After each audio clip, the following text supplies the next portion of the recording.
All right. Well, thank you all for joining us today. We'd like to get started. I know everybody, weekends can be precious, and we really appreciate you taking the time to be with us today. My name's Pete Smith. I'm president of the U.S. Performance Academy. As many of you know, USPA is a school for dedicated high-performance athletes. And what we do is take the academic world with regard to elite independent schools and provide a very unique, challenging academic experience, a full independent school experience, if you will, for athletes who require a really flexible learning environment. We customize that based on each student. Part of what our mission is doing things like today, hosting webinars that involve athletic pieces like you heard from last month with Joe Jacoby, and today we're going to talk on the academic side with Brennan Barnard. Brennan is USPA's Director of College Counseling and brings over a decade of experience to the table, and not just through the lens of high school or upper school admissions process with regard to colleges, but the actual college experience from the college lens as well. So he served in both environments and brings a really unique view to the table, and certainly understands not just the smaller details of the process, but the entire process from start to finish in different pieces that you need to consider both as a student and certainly as a parent. So throughout today's conversation, I think it's really easy for everybody to kind of sit back and just listen. I would encourage you to do the exact opposite, in the sense of I want you listening, but I also want you interacting with Brennan. You'll see a Q&A feature at the top of your screen. That's a great way to ask Brennan questions, and he'll most likely get to them at the end of his piece today, but stick around. Don't be afraid to raise your hand. Don't be afraid to jump in and ask a question, because everybody's a little different. We understand that. We've got Brennan here with you today to jumpstart the process, or at least your thought process around what the college admissions process is like. So with that, I'm going to turn the floor over to Brennan. I'm also going to turn my video and mute my mic so I don't interrupt anything. If you're in a noisy environment, I'd encourage you to mute. If you haven't already, you should be auto-muted, actually, now that I think about it. But Brennan, believe it or not, I'm finished and the floor is yours, and I will be back on towards the end of the thing. So appreciate it. Well, thank you for being with us. Thanks for the introduction, Pete. And greetings from the college office at U.S. Performance Academy. And, you know, before I start, I just want to say that this process, the college search and the application and recruiting can seem, especially if you listen to the news or read the hype, can seem kind of overwhelming and potentially stressful. But it really should be a process that is that's fun, engaging, that kind of gets you thinking about, okay, what lies ahead for me. And so we're going to start that today, and this is the first of the two-part series, kind of on how to launch into the college process, no matter where you are in high school. And what you need to be thinking about, setting up a game plan, and really getting a sense for things. And then in 2 weeks, on March 19th, we'll also follow up with a kind of a second part of the series, looking at kind of how to market yourself and how to put yourself out there specifically to college coaches and college admissions offices. So with that, I really want to talk about kind of what's driving the process for you as you start to think about playing a sport in college and college admission. What is your kind of primary goal, right? Is in terms of athletics, is it to play at the highest level, to be a Division I athlete and potentially go pro or something like that? Just as an aside, about 2% of all NCAA athletes end up going pro.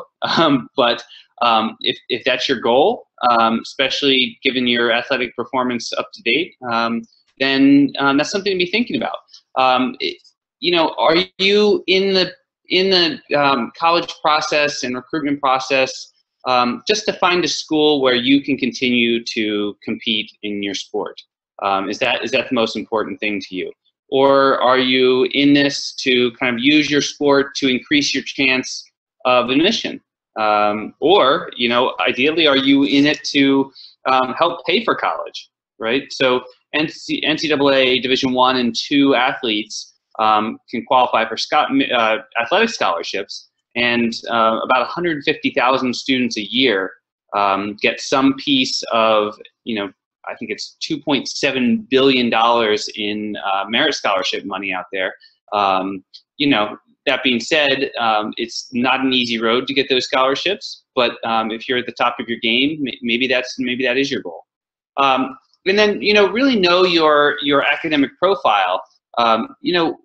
Where are your grades trending? What's your GPA at the moment? What are your test scores?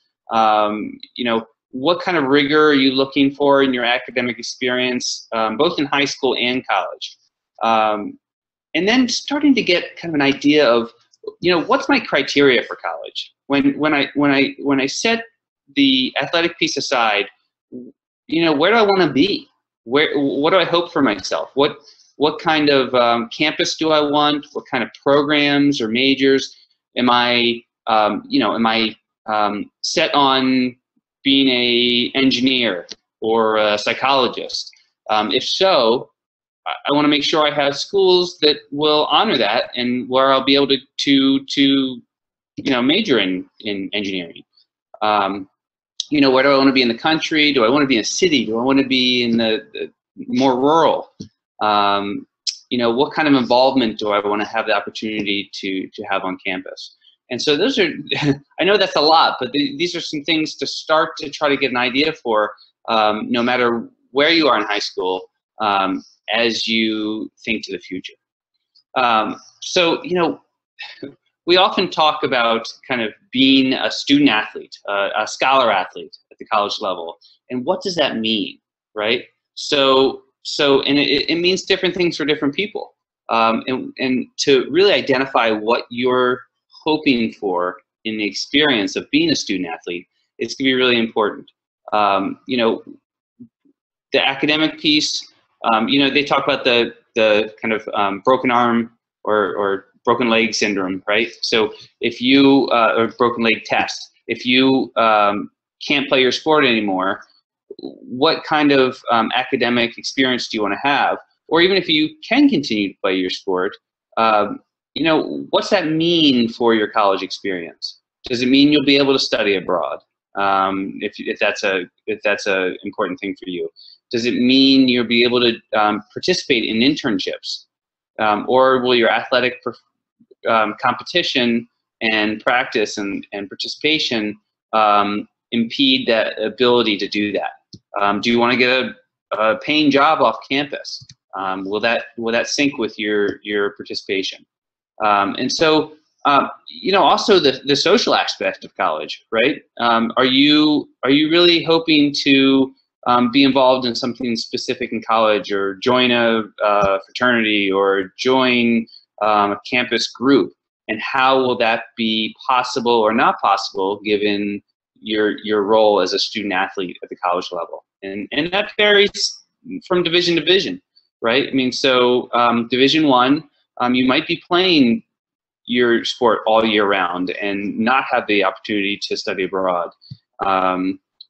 Division II and III, you can often participate in two sports, right? You can play a fall sport and a spring sport. Some schools that's not possible, and it varies depending on the sport. So that's a little bit about being a kind of a student athlete and what to think about. And what does it mean to be a recruit, right?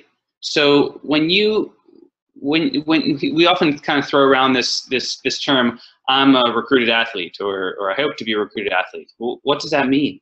Does it mean, it means different things at different schools, and you need to really be,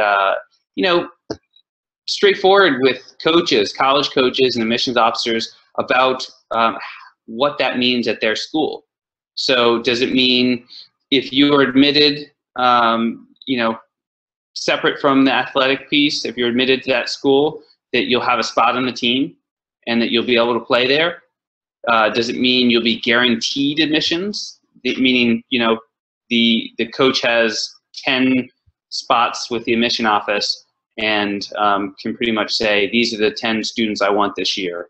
And it's pretty guaranteed that you'll get in because they will have shared your testing and shared your grades and your your course program with the admission officer beforehand to really kind of vet you and make sure that that you would be okay to do the work there.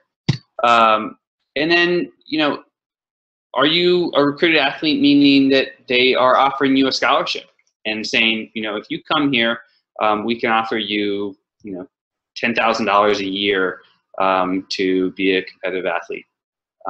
So, and how does that sync with kind of need-based aid, need-based financial aid at that school? So, you know, and it's important to really identify what level, and this might not happen until you get into high school a little further, but what level is right for you? Are you a Division I caliber athlete?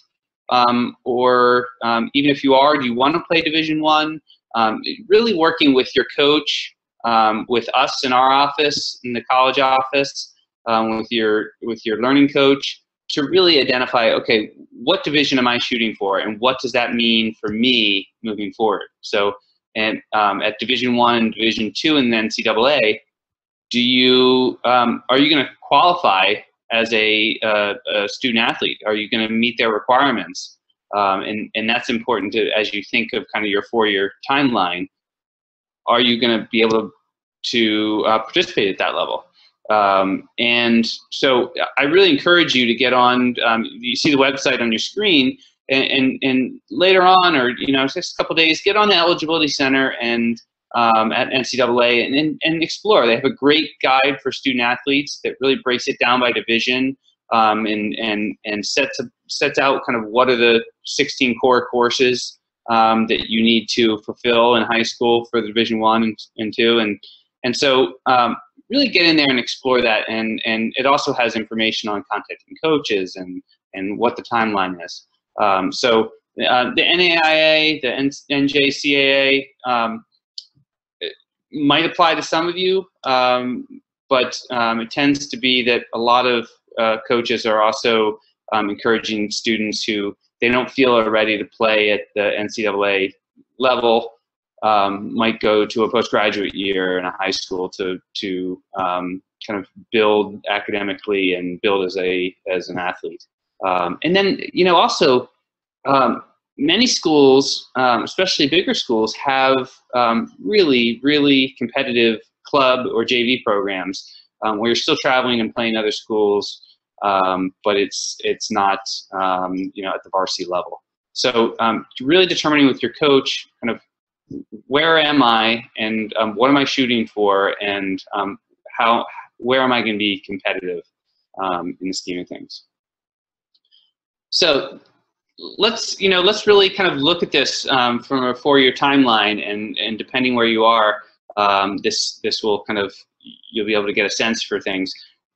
You know, those students in 9th grade or entering 9th grade, the most important thing is to focus on your academics, to build a strong record, a strong base, so that when it comes time to apply to college, you're not a hard sell for the coach, right? The coach isn't going to have to go to the admission office and say, what can you do for us?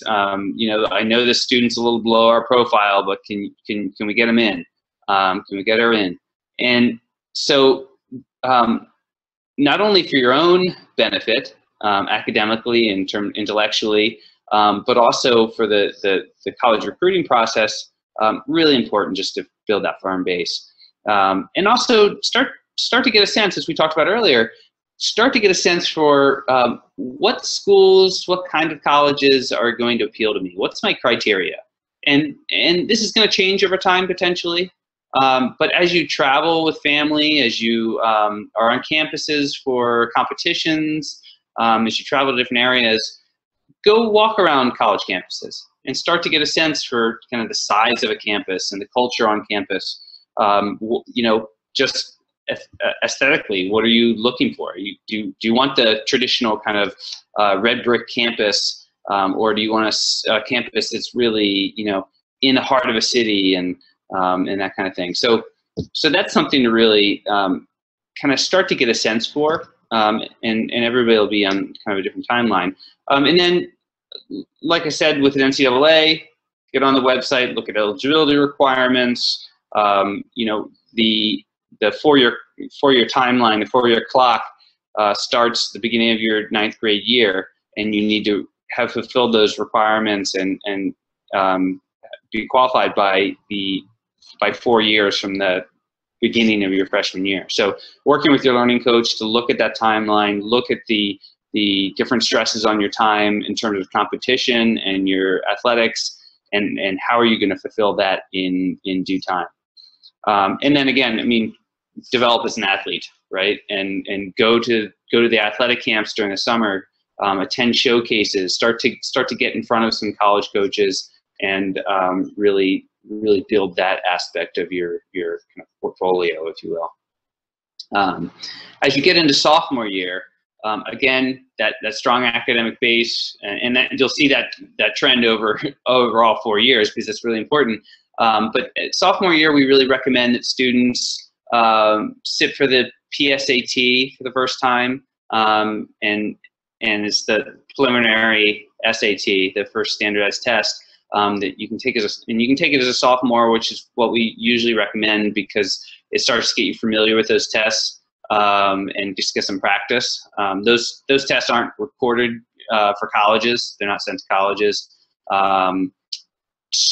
Start to make some unofficial visits during the summer, a little more, you know, whereas before you might have just been kind of wandering around when you're on a campus. You know, now you're starting to get a little more intentional about the kind of visits you're doing, and especially as you get into the summer between sophomore and junior year, and starting to send out some letters of interest. And we'll talk about those in the next webinar in 2 weeks. But you know, start sending some contact coaches, because they, especially Division I, they can't necessarily contact you, but get on their list so that you get on their mailing list for recruitment materials, and kind of plan out your off-season showcase and camp schedule so that you start to get, again, some of that exposure. And this is when you'll register for the NCAA, and you'll be we'll upload your transcript to date to the NCAA, and so you can start to kind of, it's $75, and you do it right on their website. Probably takes, I don't know, about 45 minutes or so to register. So start thinking about that. As you get into junior year, you will take the PSAT again in October, and that's part of the National Merit Qualifying Test. Again, that's not automatically sent to colleges. Some coaches might ask for your PSAT scores just to get a sense for where you're trending. This is a time, and for some students this will happen earlier than later, but this is a time to really distinguish which level you're interested in playing, or you're able to play at the college level, so you know who to reach out to. So again, working with your coach, being proactive, sending those letters, highlight videos, and again, we'll go over this in the next webinar, but what's in a highlight video? You know, some coaches, and it depends on the sport, some coaches want, you know, a full game or competition in a video, and some want highlight videos, some want some skills videos. So being clear on what they're looking for in your specific sport. Attending open houses on campuses, you know, starting to have contact with coaches who can reach out to you, doing some more unofficial visits, and again, looking at what you're doing in the off season. And so by senior year, many students, you know, the ship has already sailed. They already have a sense for where they're going to apply. Maybe only one school because the coach is asking them to apply early decision, and you set that priority. This is a time not to let your grades slip. You don't want any. The coach doesn't want, nor the admission office want, any surprises. So the student that was once a straight A student or an AB student is now getting C's, and things are starting to slack off. That is going to send up lots of red flags.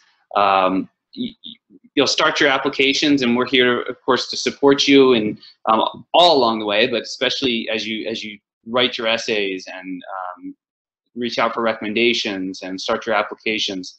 And you'll do that likely the summer leading up to your senior year, because often where athletics are involved, the application will be done and submitted in October or early November.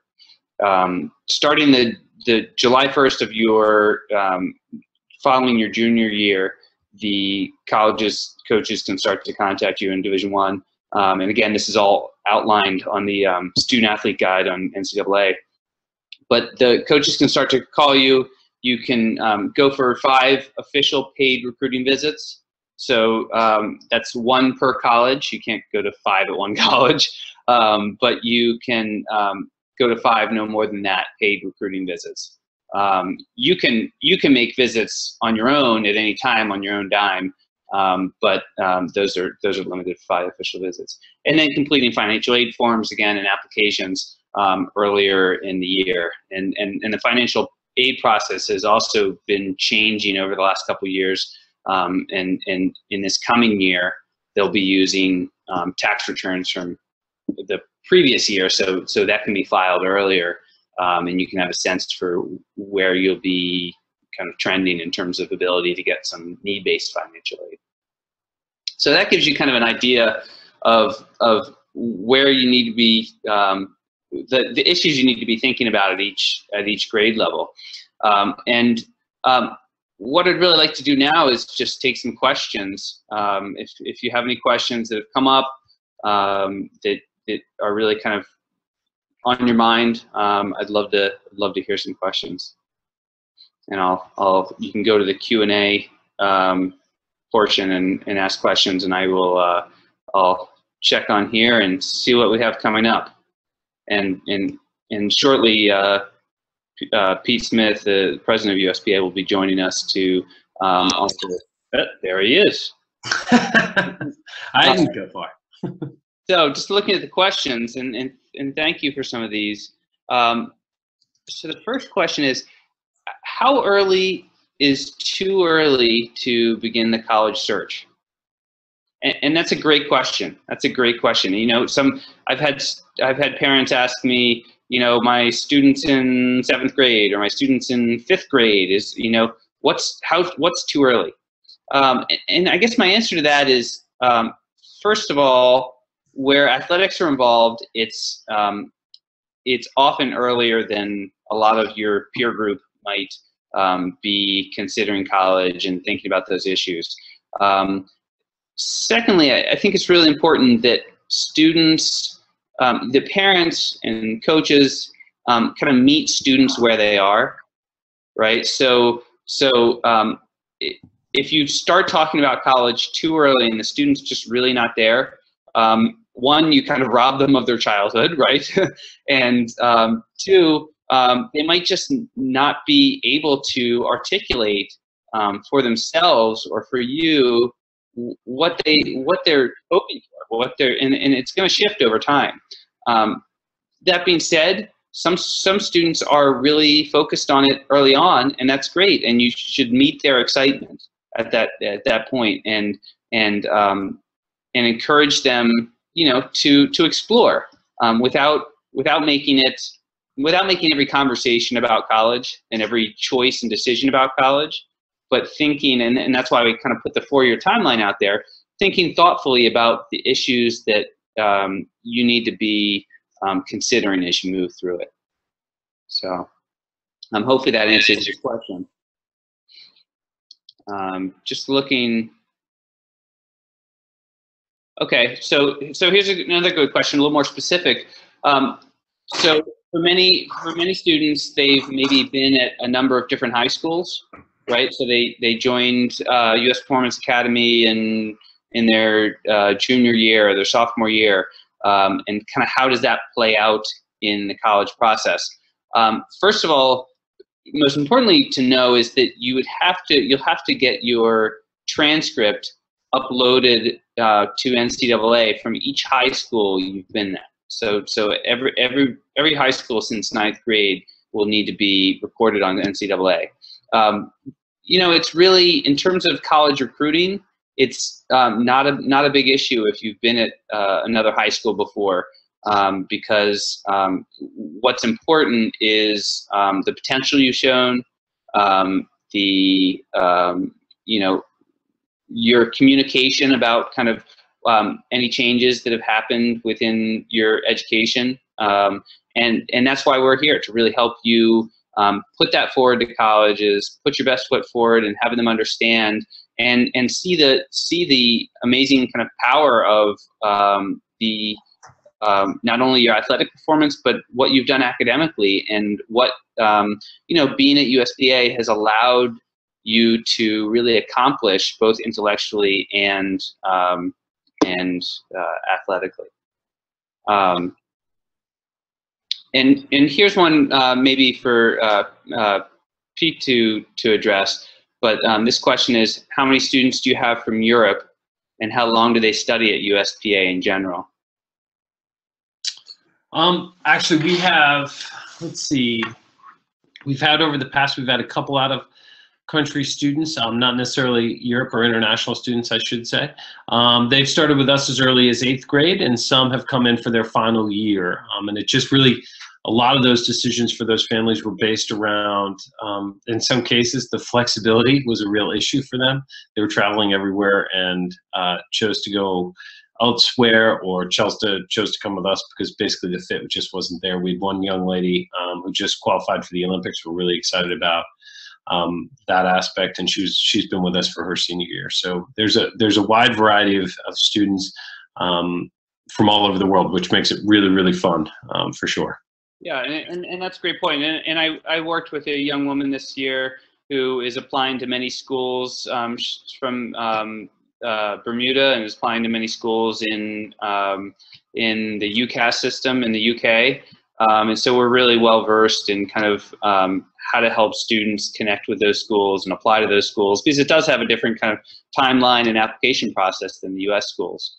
And just in my work in college counseling over the years at different schools, I've worked with students from kind of all over the globe, from China to Korea to South America, and really everywhere. I try to travel as much as I can to explore schools in other areas. So in the last 2 years, I've been to Ireland and Scotland, visiting universities there, and so I feel like I have a pretty good familiarity with a wide range of schools there and in Canada and elsewhere. And I think the length question, how long do they study at USPA? It again it depends on their athletic situation.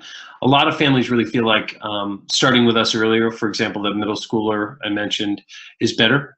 We found the transition coming from a traditional brick and mortar, whether you're in the US or outside of the US, can be really hard, in the sense that we're asking students to do quite a lot. And managing their own learning and figuring out the flexibility and the schedule is really, really fun and exciting, but it can be challenging as well. So we find families want to sign up or apply to USPA earlier.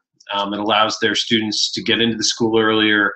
It also allows them to understand the learning environment and really develop a routine for their own learning. And we really push kids to take ownership in their own learning. So it's that transition can be challenging, which is why we always we encourage families to get a hold of us sooner than later. And the earlier in their academic career, the better. Certainly when it comes to working with folks like Brennan, the faster we can get him into his program and under his counsel, usually better results. Let's see. So just one other question here. How do coaches and admissions officers view the USPA program? And that's a great question. And truthfully, one of the most exciting parts of my job is to be the kind of the ambassador for USPA and the strength of our program, and to meet with colleges and to familiarize them with all that the flexibility and the opportunity that USPA provides students, and the responses from college admissions offices have been just overwhelmingly positive. And I mean, from our meetings with coaches and admissions officers from Stanford and Dartmouth and many other schools, and kind of my network of professionals within the field, it's just been really well received, and a lot of what people, you get the head nodding and saying, where has this been, right? Like like we've seen this, the effect that athletic participation has had for students in their inability to kind of stay and be in schools, and how great that there's such a strong program where they can really pursue their academic interests while not having to kind of give up on athletics. Yeah, I would agree with that. And I think there's also an element where it's really important to hear from the coach's perspective. I think, they're what sets us apart is something they really appreciate. Our student support, certainly in the application process, and certainly the way we push students to take ownership in their own learning. It's